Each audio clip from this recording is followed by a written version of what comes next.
조국 차례로 검찰 조사를 받은 것을 두고 그래프로 나경원은 201일 만에 출석, 조국은 87일 만에 출석으로 확실하게 비교했습니다. 더구나 MBC는 나경원에 대해 한국당은 안 나가고 버티며 200일을 넘겼습니다. 그것도 60명을 대표해 혼자 나왔고요. 나머지 59명은 나갈지 안 나갈지도 불투명합니다. 조국 장관에 대해서 MBC는 조국 전 장관은 고발된 지 87일 만에 불려나왔습니다. 거부한 것도 아니고요 라고 선을 그었습니다. 물론 어느 정도 나경원과 비교도 하면서 특혜에 대해 민주당의 입장도 더 많이 실었습니다. MBC, 평범한 국민 가운데 200일 넘게 검찰 수사 거부할 수 있는 사람은 단 한 명도 없습니다. 60명 의원을 대리해서 검찰 조사를 받겠다는 대리조사. 주장, 초법적인 사고입니다. SBS는 헤드라인부터 조국 포문, 채널A나 TV조선을 보는 건가 착각이 들 정도였습니다. 제목부터 SBS는 조국 조사 내내 진술 거부, 공개 소환 폐지 1호 조국, 공적 책임보다 권리 택했다로 시작했고 이어지는 문제의 검찰 보도 역시 중요 사건 법무부 사전보고 추진, 정치 중립 훼손 논란이라며 검찰적 의견에 비중을 실었습니다. SBS, 민정수석과 법무부 장관을 지낸 사람으로서 공적 책임을 지기보다는 피의자의 권리를 택했다는 지적도 나오고 있습니다. 법무부의 훈령이 시행되기 전 대검이 공개 소환을 전면 폐지하면서 비공개 출석이 가능해진 것이긴 하지만 결과적으로 조 전 장관이 이런 조치의 1호 수혜자가 됐습니다라고 기사 처음부터 끝까지 조국 교수를 까버립니다. 거기다 묵비권 관련해서는 태도 문제라고도 SBS는 일관된 입장을 보입니다. 어차피 검찰 수사 자체가 표적 수사인데 여기서 공적 책임이 왜 나오는지 SBS의 보도 태도가 의심스러운 대목입니다. 진술 거부하고 법정에서 따지겠다는 거 당연한 권리인데 너무 나간 SBS의 14일자 보도였습니다. SBS 기자들은 과연 공적 책임을 다하고 있는지 되묻고 싶어집니다. 검찰을 대한 보도 태도도 MBC, SBS 극과 극. MBC가 직접 수사 축소 나오자 검찰 쓸쓸 반발 기류 제목으로 검찰개혁 후속 보도를 강하게 보도했는데요. MBC는 법무부가 문재인 대통령에게 보고한 검찰개혁 방안 중 검찰이 강하게 반발하고 있는 것은 직접 수사 부서를 추가로 축소한다는 내용입니다. 라고 검찰의 강한 반발 부분을 콕 집어 보도했습니다. 또한 검찰 관계자는 대통령에게 보고에 앞서 사전 논의도 없었다 하면서 축소라고 표현했지만 폐지 대상에 올린 것이라며 강하게 반발했다는 부분도 MBC는 실었습니다. 검찰이 가장 취약한 부분을 콕 집어 보도했고 이게 바로 공정 언론의 모습이 아닌가 싶습니다. SBS는 같은 검찰개혁 보도 관련해서는 이렇게 빗나갑니다. SBS, 이에 대해 검찰 측은 지금도 중요 사건 발생 등을 사후 보고하고 있다며 법무부 방침은 살아있는 권력에 대한 압수수색 등까지 사전 보고하라는 의도라고 반발했습니다. 라고 철저히 검찰의 입장을 대변합니다. 조국 장관이 소환되는 날 SBS는 검찰개혁에 보도하지 않다가 조국 교수를 비판하는 기사를 왕창 실어버린 하루였습니다. 동양대 총장은 비판 못하는 진중권 갑자기. 그동안 검찰의 태도에 대해 한마디도 없었고 동양대 총장에 대해 한마디도 없었던 진중권은 오늘 이런 이야기를 마구 쏟아냅니다. 진중권, 정의당에서 애초 얘기했던 것과 달리 조 전 장관 임명에 찬성하겠다고 밝혀서 황당에 탈당했다. 원래 정의당은 조 전 장관 임명에 반대하고 진보사에서 비판을 받게 되면 내가 등판해 사람들을 설득하기로 했었는데 당이 의견을 바꿨다고 내밀한 이야기까지 끄집어냅니다. 진중권, 정의당에서는 조 전 장관 임명에 반대했을 경우 최소 8,000명이 탈당하는 것으로 추산됐다며 후원금이 끊어지고 비례대표를 받지 못하게 돼 작은 정당에서는 엄청난 수라며 정의당 아픈 곳까지 함께 건드립니다. 거기다 진중권은 조 전 장관의 아들이 내 강의를 들었다고 감상문을 올렸는데 올린 사람의 아이디는 정경심 교수였다. 감상문 내용을 보니 내가 그런 강의를 한 적이 없었다라고도 언급합니다. 진중권, 서초동 집회에서 한 발언자가 정경심 교수는 서울대를 졸업한 영문학자인데 경상북도 영주군 풍기읍 동양대에서 일할 정도로 조 전 장관이 능력이 없냐고 했다. 그 발언을 보는 순간 눈물이 났다. 이게 정의를 말하는 것인가 라고 한동안 말을 잇지 못하며 눈물 직전까지 가기도 했습니다. 그러면서 진중권은 최근 대중은 듣기 싫은 사실이 아니라 듣고 싶은 환상을 요구한다. 사실은 수요가 없고 환상의 수요가 몰리고 있다라고 마무리합니다. 만약 진중권 교수도 한번 털리면 이런 이야기들이 나올까 싶습니다. 진중권 교수가 검찰에 관해서 윤 총장에 관해서도 어떤 견해인지 듣고 싶지만 어디서도 관련 내용은 볼 수 없는 현실입니다. 결론입니다. 윤석열 전면 동의하지 않는다. 검찰 개혁안이 조여질수록 윤석열 검찰은 검찰 개혁의 의지가 없음이 계속 드러나고 있습니다. 때문에 계속해서 조국 일가를 옴짝달싹 못하게 하는 것입니다. 기본 시스템도 무시하고 질서도 무시하는 상황, 검찰은 아직도 정신을 못 차렸습니다. 집단 반발하는 검찰, 그럼 다 사퇴하면 될 것입니다. 검찰은 어디까지나 법무부 산하 검찰청이고 법무부 권한의 일을 검찰에게 사전 협의를 안 했다고 불만을 갖는 모습은 검찰이 법무부 위에 있다고 생각하고 있는 걸 들킨 것입니다. 검찰은 본인들이 세금 받아먹는 공무원인 걸 알기나 하는 걸까요?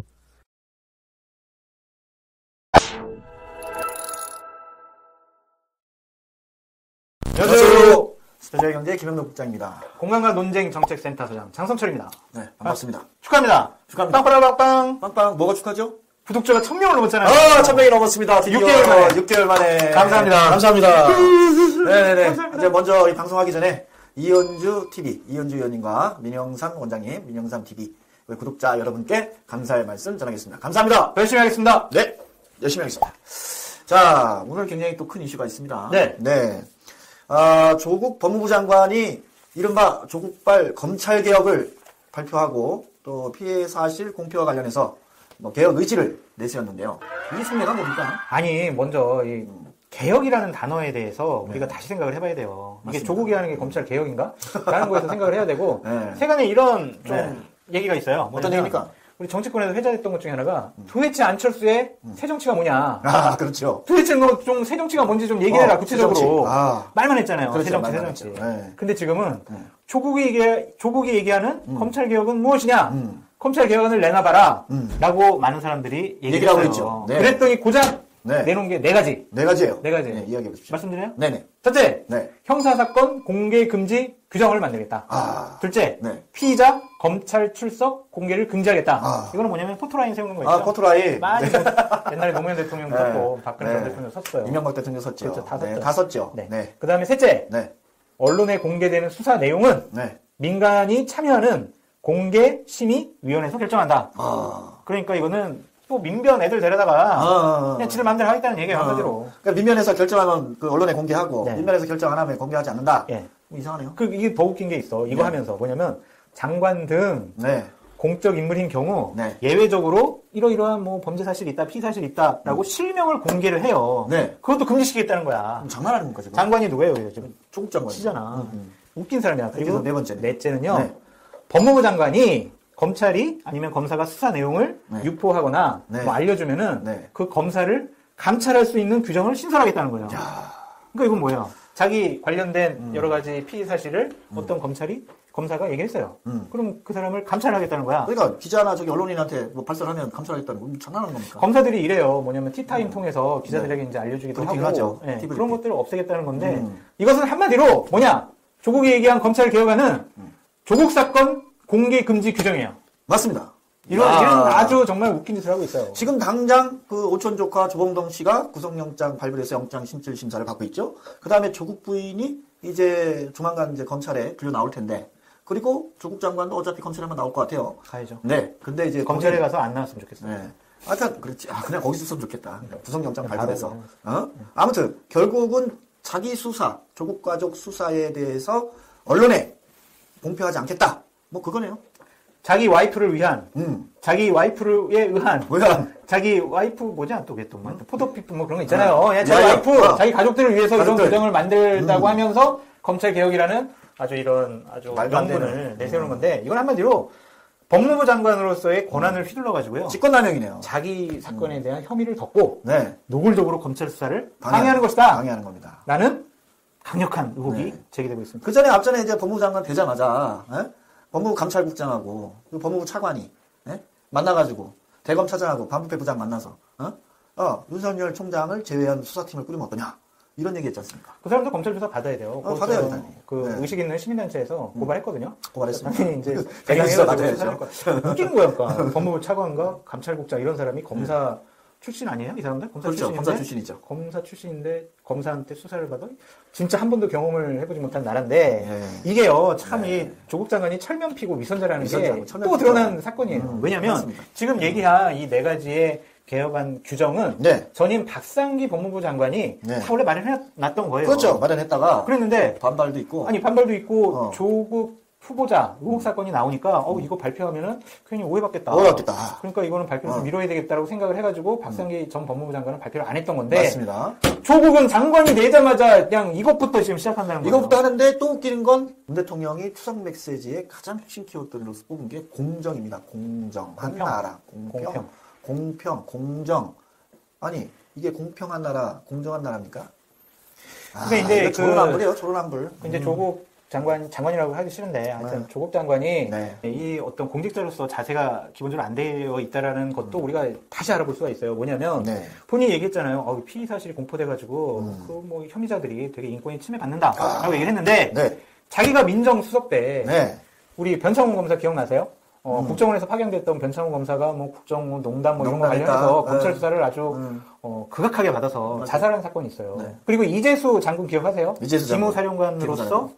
막 포승줄에 묶여가지고 네. 이렇게 피의 사실 공포도 되고 포트라인에 맞습니다. 서가지고 상당히 모욕적인 얘기를 네, 많이 당해서 그 구속영장이 기각된 지 3일 만에 그냥 극단적인 선택을 해버렸어요. 맞습니다. 이랬을 때는 왜 자기가 민정수석으로서 제도 개선을 하겠다 아니면 어떤 유감을 표명하겠다 전혀 안 했잖아요. 교수 시절에는 박근혜 대통령하고, 그 다음에 몇몇 장관들 나오는 거 갖고 왜 안 하냐. 네. 피해 사실 공개하는 거 공개 지지였고요. 맞아요. 그 SNS에 그거 다 있어요. 트위터에다가. 애들 장난하는 것도 아니고. 그래서 이 사람은 양심도 없고 법무부 장관으로서의 자격도 없다. 어떻게 이런 사람을 대통령과 민주당은 네. 계속 옹호하고 계속 끌고 가려고 하는지 네. 정말 상식적으로 도저히 이해가 안 돼요. 맞습니다. 제가 얘기할게요. 그 조국이 조국에게 말한다. 2017년 3월 1일 3월 1일. 조국은 네. 말했습니다. 뭐라고 말했습니다? 박근혜 전 대통령은 검찰 공소장에 피의자로 명기되었을 때 바로 퇴진했어야 한다. 현직 대통령이 피의자로 적시된 것은 사상 유례 없는 일이었다. 맞습니다. 이렇게 얘기를 했거든요. 그렇죠. 자, 보세요. 자, 조국이 말합니다.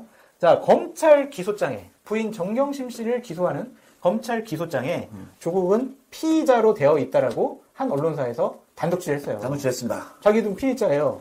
장관은 그럼 어떻게 해야죠? 그만둬야죠. 퇴진이요. 그만두고 일반인의 입장에서 네. 정정당당하게 조사받고 수사받고 네. 법적인 그런 조치를 당하길 좀 간절히 원합니다. 간절히 원합니다. 꼭 자신을 되돌아보길 바래요.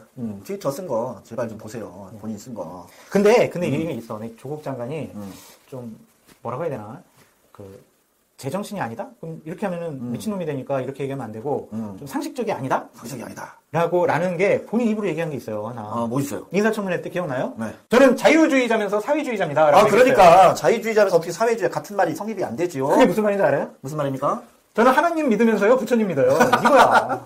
이게 말이 되냐고. 말이 되냐고요? 그러니까 이렇게 정말 이상한 사고방식을 갖고 정신세계를 갖고 있는 분이 네. 법무부 장관이라는 공직의 무게감을 감당할 수 있느냐? 네. 저는 그렇게 생각하지 않습니다.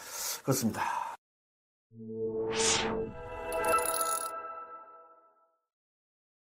두 번째 주제는요. 드디어 조국 일가의 의혹의 핵심 키맨으로 등장한 조범동 씨가 인천공항에서 체포돼서 검찰이 어제 저녁 늦게 구속영장을 발부했습니다.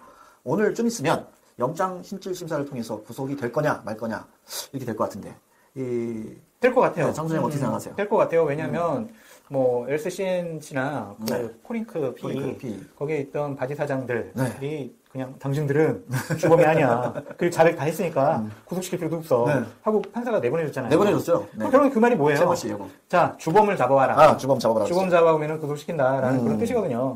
그리고 이제 조범동 씨가 그 잦은 기록이 아니라는 얘기가 있어요. 그게요. 조선일보에서 나왔는데요.